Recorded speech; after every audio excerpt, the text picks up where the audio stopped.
Have you ever wondered why such brief passages could cut through the layers of self-delusion and reveal the heart of enlightenment? Have you ever felt that no matter how many teachings you study, there remains a silent barrier between your mind and the boundless freedom you seek? Welcome back to the channel, where we explore the living wisdom that transforms words into living insight. Today, guided by the timeless clarity of the Diamond Sutra, we will immerse ourselves in 3 deceptively simple verses whose power lies not in length but in precision. These verses serve as the hinge upon which the great gate of awakening swings open. First, the teaching on non-attachment to forms. Second, the radical proposition that all phenomena are like dreams or illusions. And third, the vow to liberate beings without clinging to the notion of a liberator. In the first verse, the sutra reminds us that any clinging to names, shapes, or concepts is itself the root of suffering. As we untangle our grasp on appearances, we glimpse the formless clarity beneath. In the second, we learn to see experience as insubstantial as a flash of lightning or the echo of a distant bell, present yet empty of inherent selfhood. And in the third, we encounter the ultimate compassion that does not fix upon self or other, of us embodying the freedom that transcends all duality. Imagine a young seeker named Osha, whose mind was bound by intense devotion, yet plagued by doubt. Despite years of study and countless retreats, she still felt an inner obstacle, a persistent sense of I am seeking that blocked her ability to rest in pure awareness. One night, under a canopy of stars, she chanced upon a hermit who spoke only these 3 verses from the Diamond Sutra. At first, she resisted. How could such brief lines suffice where volumes of commentary had failed? Yet as he chanted each verse slowly, she felt a subtle shift, a tight grip on striving loosened, and a calm space opened at the center of her being. Through Asha's journey, we will witness how the first verse deconstructs the world of names and forms, inviting her to meet each moment without preconceived labels. We will follow her as the second verse dissolves the solidity of experience, revealing the dreamlike dance of phenomena and the witness that remains unchanged. And we will share in her discovery of the third verse's boundless compassion, which pours forth without attachment to the one who gives or the one who receives.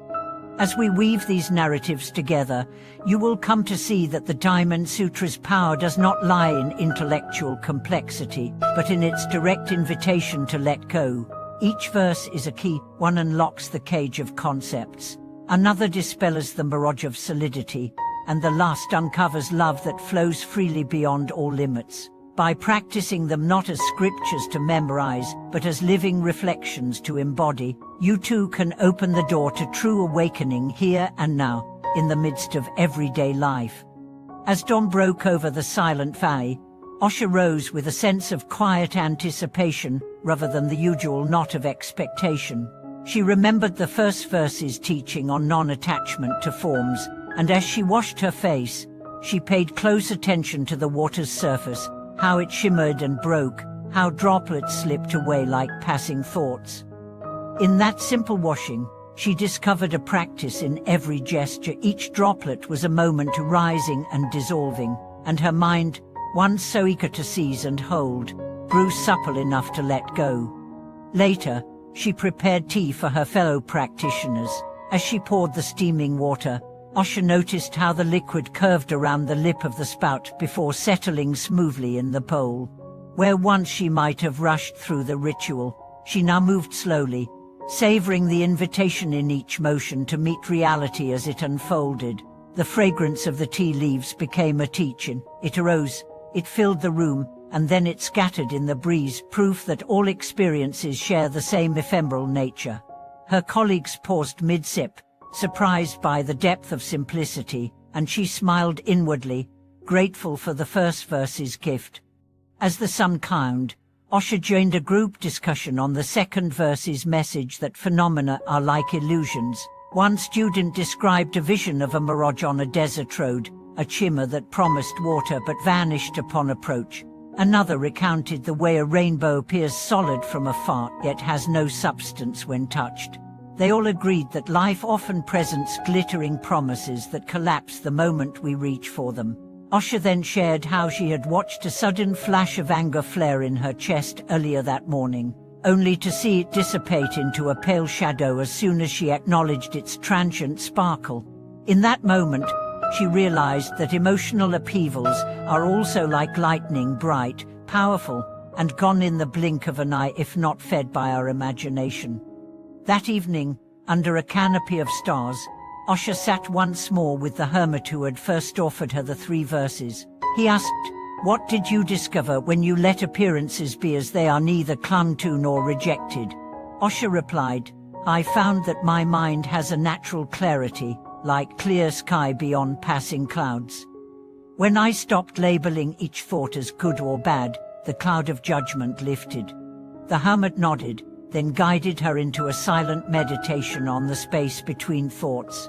In that stillness, the boundary between the observer and observed vanished, and she tasted a freedom beyond duality. In the days that followed, Osha embodied the 3rd verse's vow to liberate beings without clinging to the notion of a liberator. She volunteered at a shelter where she encountered individuals burdened by hopelessness. Instead of offering platitudes, she simply sat and recited the 3 verses, allowing their precision to resonate in the shared silence. Over time, she witnessed genuine shifts. A hardened man shed tears, a woman who could barely speak found her voice, a child who trembled at every naze smiled at the sound of a single verse. There was no need for Osha to claim credit or to see herself as exceptional. She was merely the conduit through which the sutra's living power flowed. One afternoon, Osha found herself caught in a torrential downpour while walking home. She could have rushed to shelter, but instead she paused, lifted her face to the rain, and let the cool drops dissolve the last remnants of her self-concern. Standing there, drenched and unmoving, she fully embodied the awakened openness that the Diamond Sutra points to, a mind unguarded, welcoming every sensation without resistance. When the rain subsided, she continued on her way, lighter than before, as if the world itself had been freshly washed. Through these experiences, Osha came to see that the 3 verses are not isolated teachings but stages of a single unfoldment. The first invites release, the second reveals illusory nature, and the third awakens compassionate responsiveness, free from ego. Together, they guide the practitioner from clinging through insight into unbounded action.